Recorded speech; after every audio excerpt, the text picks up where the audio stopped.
হাড়োয়ার কর্মতীর্থ থেকে কয়েক লক্ষ টাকা ত্রাণ সামগ্রী উদ্ধার করলেন বিজেপি নেতৃত্ব। উত্তর চব্বিশ পরগনা জেলার বসিরহাট মহকুমার হাড়োয়া থানার অন্তর্গত খাসবালান্দা গ্রাম পঞ্চায়েতের 2 নম্বর বাসাবাটি তথা আবুল মিয়ার আমবাগানের ঘটনা।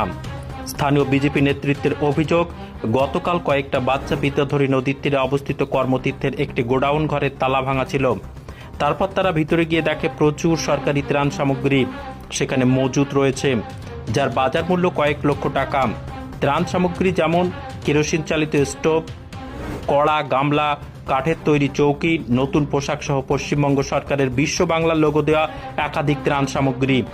তারপর সেগুলো যাতে চুরি না হয়ে যায় তার জন্য তারা সেখানে একটি নতুন তালা মেরে দিয়ে যান।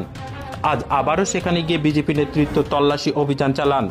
তল্লাশি অভিযান থেকে দেখা যায় রাজ্য সরকারের লোগো দেওয়া একাধিক সরকারি ত্রাণ সামগ্রী উদ্ধার হয়েছে, পাশাপাশি বেশ কিছু নথিপত্র উদ্ধার হয়েছে।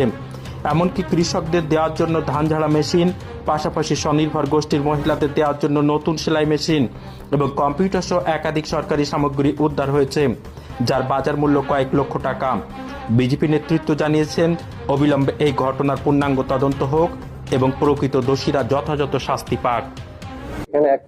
এখানে অ্যাকচুয়ালি হচ্ছে কালকে ছেলেপেলেরা খেলা করছিল, তারপরে দেখে তালা ভাঙা, আমাদেরকে জানায়। আমরা বিজেপির পার্টি অফিসে জানাবার পরে আমরা সবাই আসি, আসার পরে খুলে দেখি সব প্রচুর মাল। হ্যাঁ, এসব আমফানের মাল, এটা হাঁড়ি কুড়ি, স্টোভ, ধান ঝাড়া মেশিন এসব রয়েছে। আমরা দেখার পরে আমরা এখান থেকে বিডিও অফিসে খবর দিই, পঞ্চায়েতকে প্রধানকে ফোন করা হয়। ফোন করার পরে বললো বিডিও অফিসের কাজ, এটা আমাদের না দেখার। বিডিও অফিসকে জানানো হয়, বিডিও সাহেব বললো সময় পেলে যাব, নাহলে কালকে যাব। এই কথা হলো।